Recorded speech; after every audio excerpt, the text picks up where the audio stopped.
Hi friends, welcome back to my YouTube channel. ಇವತ್ತು ಬೆಳಗ್ಗೆಯಿಂದ vlog ಮಾಡ್ತಾ ಇದ್ದೀನಿ. ಇವಾಗ ಟೈಮ್ ಬಂದುಬಿಟ್ಟು ಕರೆಕ್ಟಾಗಿ 7:30 ಆಗಿದೆ. ಏನು ವೀಡಿಯೋ ಮಾಡೋದು ಸೀರಿಯಸ್ಸಾಗಿ ಗೊತ್ತಿಲ್ಲ, ಏನು ವೀಡಿಯೋ ಮಾಡೋದು ಏನು ಗೊತ್ತಿಲ್ಲ. ಇವತ್ತು ಮೈಸೂರು ಹೋಗ್ತಾ ಇದ್ದೀನಿ, ಅದೇ ವೀಡಿಯೋನೇ ಮಾಡ್ತಾ ಇದ್ದೀನಿ ಅಷ್ಟೇ. ಮಕ್ಳಿಗಂತೂ ಒಂಚೂರು ಇಷ್ಟ ಇಲ್ಲ ಬರೋದಕ್ಕೆ, ಬಟ್ ಏನು ಮಾಡೋಕ್ಕಾಗಲ್ಲ, ಹೋಗಲೇಬೇಕು. ಸೊ ಅದರದ್ದೇ ವೀಡಿಯೋ ಮಾಡೋಣ ಅಂತ ಅಂದ್ಕೊಂಡಿದ್ದೀನಿ. ಓಕೆ, ಯಾರೆಲ್ಲ ಈ ವಿಡಿಯೋ ನೋಡ್ತಿದ್ದೀರಾ ದಯವಿಟ್ಟು ಸಬ್ಸ್ಕ್ರೈಬ್ ಮಾಡಿ, ಲೈಕ್ ಮಾಡಿ, ಶೇರ್ ಮಾಡಿ ಅಂತ ಹೇಳ್ತಾ ನಾನು ಈ ವಿಡಿಯೋನ ಮುಂದುವರಿಸ್ತೀನಿ. ಕಾರ್ತಿಕ್ ಅವ್ರು ಬಂದಿದ್ರು ನಮ್ಮನ್ನ ಮೈಸೂರಿಗೆ ಕರ್ಕೊಂಡು ಹೋಗೋಕ್ಕೆ. ಇನ್ನೇನು ಸ್ಕೂಲೆಲ್ಲ ಸ್ಟಾರ್ಟ್ ಆಗ್ತಾ ಇದೆ, ಆದರೆ ನಮ್ಮ ತೋಷು ಅಂತೂ ಇಲ್ಲಿಂದ ಬರೋಕ್ಕೆ ರೆಡಿನೇ ಇಲ್ಲ. ನೋಡಿ ಅಲ್ಲಿಂದ ಹೆಂಗೆ ಕಿರಿಚ್ತಾ ಇದ್ದಾರೆ, ತುಂಬ ಅಂದರೆ ತುಂಬ ವಾಯ್ಸ್ ಕೇಳಿಸ್ತಾ ಇತ್ತು. ಏನು ಅಂತ ಹೋಗಿ ನೋಡಿದ್ರೆ ಇವ್ರ ಕತೆ ಇದಾಗಿತ್ತು.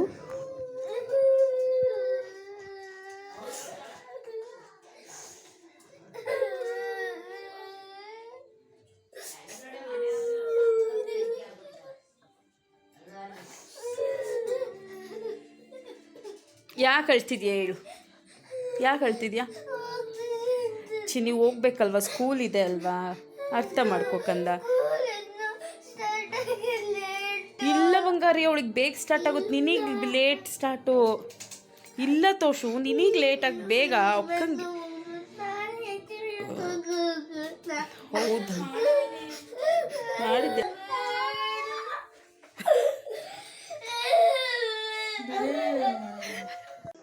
ನಮ್ಮ ಸ್ವೀಟಿ ಅಂತೂ ಕೈಯೆಲ್ಲ ಬೇಡ್ಕೋತಾ ಇದ್ರು, ಹೋಗ್ಬೇಡಣ ನಮ್ಮ ಮಮ್ಮಿ, ಇನ್ನೂ ಲೇಟಾಗಿ ಸ್ಕೂಲ್ ಸ್ಟಾರ್ಟು ಅಂತ ಅಳ್ತಾ ಇದ್ದಾರೆ. ತುಂಬ ಅಂದರೆ ತುಂಬ.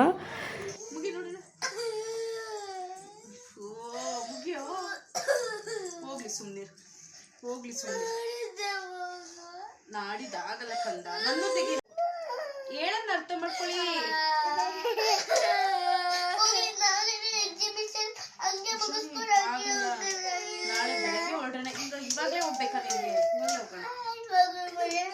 ಹೇಳೋ ಎಷ್ಟು ಹೇಳಿದೆ, ಬಟ್ ಮಾತು ಕೇಳ್ತಾ ಇರಲಿಲ್ಲ. 1 ಅವರು ಹತ್ತರು, ಅದಾದ್ಮೇಲೆ ಸುಮ್ಮನೆ ಆದರು. ಅಲ್ಲಿಂದ ನಾವು ಹೊರಟ್ವಿ ಕೂಡ. ಹೋಗ್ತಾ ಇದ್ದೀವಿ ನಾವು. ಇವಾಗ ಹೊರಟು ಮೈಸೂರಿಗೆ ಹೋಗ್ತಾ ಇದ್ವಿ. ನಮ್ಮ ಚೆರಿ ನೋಡಿ ಹೇಗೆ ಮಲ್ಕೊಂಡಿದ್ದಾಳೆ. ಅವಳೇನು ತುಂಬ ಹಠ ಮಾಡ್ತಿರ್ಲಿಲ್ಲ, ಅವಳು ಹಠನೇ ಮಾಡ್ತಿರ್ಲಿಲ್ಲ, ಅವಳು ಎಲ್ಲದಕ್ಕೂ ಹೋಗ್ಯನ್ನವಳು. ಬಟ್ ನಮ್ಮ ತೋಷು ಮತ್ತು ನಮ್ಮ ಸ್ವೀಟಿದೆ ಬೇಜಾರಾಗಿದ್ದು. ನಮ್ಮ ಸ್ವೀಟಿ ಅಂತೂ ಬರ್ಬೇಕಾದ್ರೂ ತುಂಬ ಅಳ್ತಾ ಇದ್ಲು.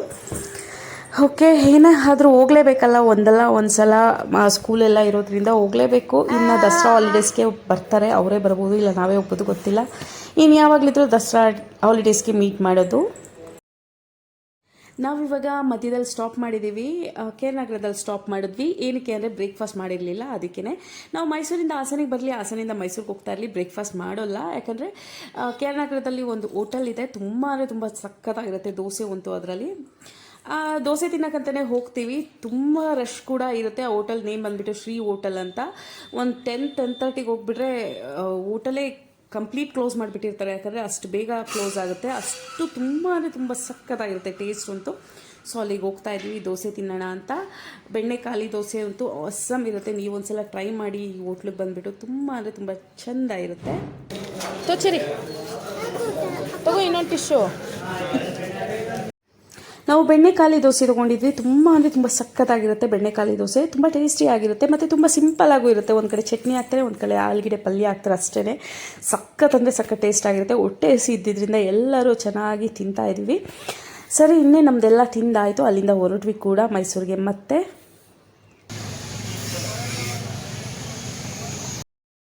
ಇದು ನೆಕ್ಸ್ಟ್ ಡೇ ವೀಡಿಯೋ ಮಾಡ್ತಾ ಇರೋದು. ಆ್ಯಕ್ಚುಲಿ ಮನೆಗೆ ಬಂದ್ವಿ, ಮನೆಯಿಂದ ಸ್ವಲ್ಪ ಹೊರಗೆ ಹೋಗ್ಬೇಕಾಗಿತ್ತು, ವೀಡಿಯೋ ಮಾಡೋಕ್ಕಾಗಲಿಲ್ಲ.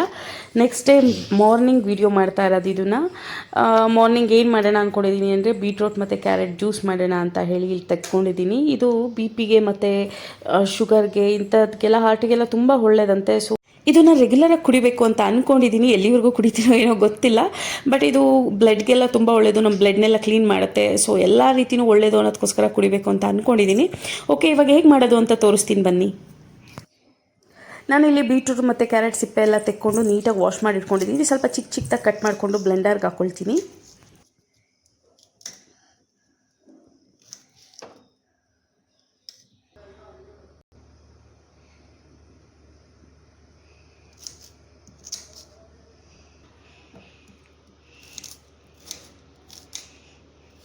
ಈ ಥರ ಚಿಕ್ಕ ಚಿಕ್ಕದಾಗಿ ಪೀಸ್ ಮಾಡ್ಕೊಂಡಿದ್ದೀನಿ, ಅದನ್ನು ಬ್ಲೆಂಡರ್ಗೆ ಹಾಕ್ಕೊಳ್ತಾ ಇದ್ದೀನಿ.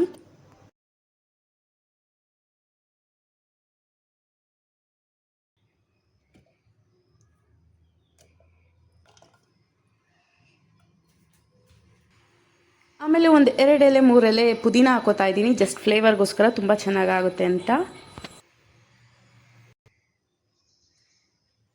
ನೆಕ್ಸ್ಟ್ ಇವಾಗ ನಿಂಬೆಹಣ್ಣಿನ ರಸ ಹಾಕ್ಕೊಳ್ತಾ ಇದ್ದೀನಿ. ಇದು ಅಷ್ಟೇ ಒಂದು 5ರಿಂದ 6 ಹನಿಯಷ್ಟು ನಿಂಬೆಹಣ್ಣಿನ ರಸ ಬಂದರೆ ಸಾಕು.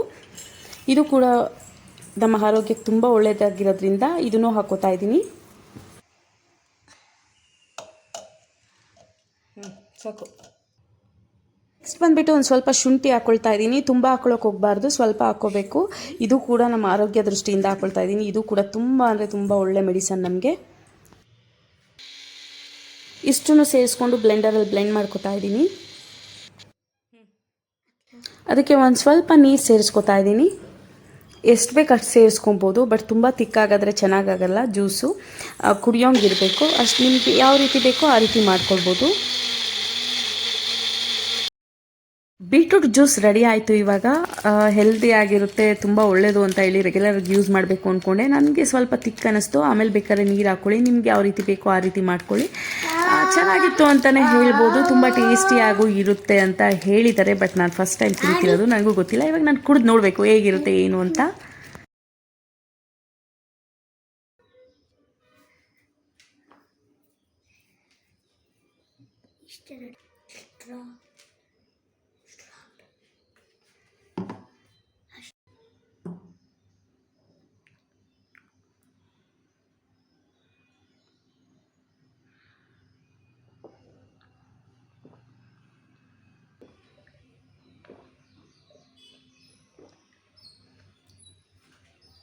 ನೋಡಿದ್ರಲ್ಲ ಹೇಗೆ ಮಾಡೋದು ಬೀಟ್ರೂಟ್ ಜ್ಯೂಸ್ನ. ಇದು ತುಂಬ ಅಂದರೆ ತುಂಬ ಒಳ್ಳೆಯದು ನಮ್ಮ ಹೆಲ್ತ್ಗೆ. ರೆಗ್ಯುಲರಾಗಿ ಏನಾದ್ರು ಮಾಡ್ಕೊಂಡು ಕುಡಿಯೋಣ ಅಂದ್ಕೊಂಡಿದ್ದೀನಿ. ಅಂದರೆ ಒಂದಿನ ಬಿಟ್ಟು ಒಂದಿನ ಈ ಬೀಟ್ರೂಟ್ ಜ್ಯೂಸ್ ಅಂದರೆ ಇನ್ನೊಂದು ದಿನ ಪಪ್ಪಾಯ ಜ್ಯೂಸ್ ಈ ಥರ ಮಾಡೋಣ ಅಂತ ಅಂದ್ಕೊಂಡಿದ್ದೀನಿ. ಮತ್ತು ಇನ್ನೊಂದೇನು ಅಂದರೆ ನನ್ನ ಫೇಸು ಸ್ವಲ್ಪ ದೊಡ್ಡದಿದೆ, ಅಂದರೆ ಡಬಲ್ ಚೀಕ್ಸ್ ಇದೆ, ಡಬಲ್ ಚಿನ್ ಇದೆ. ಇದೆಲ್ಲ ಇರೋದು ಸ್ವಲ್ಪ ಇಳಿಸ್ಬೇಕು, ಅಂದರೆ ಕರಗಿಸ್ಬೇಕು ಇದನ್ನು. ಇದೊಂದು ಬೆಳಗ್ಗೆ ಎದ್ದು ಇದೊಂದು ಫೇಸ್ ಎಕ್ಸಸೈಸ್ ಬರುತ್ತೆ, ತೋರಿಸ್ತೀನಿ ಯಾವ ರೀತಿ ಮಾಡೋದು ಅಂತ. ನಿಜವಾಗ್ಲೂ ಪಕ್ಕ ಕರಗುತ್ತೆ. ಇದನ್ನು ನಾನು ಮುಂಚೆನೂ ಮಾಡ್ತಾಯಿದ್ದೆ, ಮದುವೆಗೆ ಮುಂಚೆ ತುಂಬ ಚೆನ್ನಾಗಿ ಇಳಿಸಿದ್ದೆ. ಬಟ್ ಈಗ ಮದುವೆ ಆದಮೇಲೆ ಮಕ್ಕಳೆಲ್ಲ ಆದಮೇಲೆ ಅವ್ರದ್ದೇ ಬ್ಯುಸಿನಲ್ಲಿ ನನಗೆ ಮಾಡೋಕ್ಕಾಗಿಲ್ಲ ಇದು ಯಾವುದೂ. ಮತ್ತು ರೆಗ್ಯುಲರಾಗಿ ಮಾಡೋಕ್ಕೂ ಮನಸ್ಸು ಬರ್ತಿರಲಿಲ್ಲ. ಇನ್ನು ಮುಂದೆ ಇದನ್ನೆಲ್ಲ ರೆಗ್ಯುಲರಾಗಿ ಮಾಡಿ ಇಳಿಸ್ಬೇಕು ಅಂತ ಅಂದ್ಕೊಂಡಿದ್ದೀನಿ. ನೋಡೋಣ ಯಾವ ರೀತಿ ನನ್ನ ಫೇಸ್ ಚೇಂಜ್ ಆಗುತ್ತೆ ಅಂತ. ರೆಗ್ಯುಲರಾಗಿ ವೀಡಿಯೋ ಮಾಡ್ತಾ ಇರ್ತೀನಿ, ನೀವೇ ನೋಡಿ ಯಾವ ರೀತಿ ಆಗುತ್ತೆ ನನ್ನ ಫೇಸು ಅಂತ. ಮತ್ತು ನೀವು ಕೂಡ ಇದನ್ನು ಫಾಲೋ ಮಾಡಿ ನಿಮ್ಮ ಫೇಸು ಯಾರ್ದಾದ್ರು ನಂತರನೇ ಸ್ವಲ್ಪ ಡಬಲ್ ಚಿಕ್ಸೋ ಇಲ್ಲ ಡಬಲ್ ಚಿನ್ನೋ ಇದ್ದರೆ ಖಂಡಿತ ಇಳಿಸ್ಬೋದು. ಇದನ್ನು ಫಾಲೋ ಮಾಡಿ ಅಂತ ಹೇಳ್ತಾ ಇಷ್ಟೇ ಇವತ್ತಿನ ವಿಡಿಯೋ. ಯಾರಿಗೆಲ್ಲ ಇಷ್ಟ ಆಗಿದೆ ದಯವಿಟ್ಟು ಒಂದು ಲೈಕ್ ಮಾಡಿ, ಕಮೆಂಟ್ ಮಾಡಿ, ಮತ್ತು ಯಾರೆಲ್ಲ ಸಬ್ಸ್ಕ್ರೈಬ್ ಮಾಡಿಲ್ಲ ಸಬ್ಸ್ಕ್ರೈಬ್ ಮಾಡ್ಕೊಳ್ಳಿ ಅಂತ ಹೇಳ್ತಾ ನಾನು ಈ ವಿಡಿಯೋ ಇಲ್ಲಿಗೆ ಮುಗಿಸ್ತಾ ಇದ್ದೀನಿ. Thank you for watching.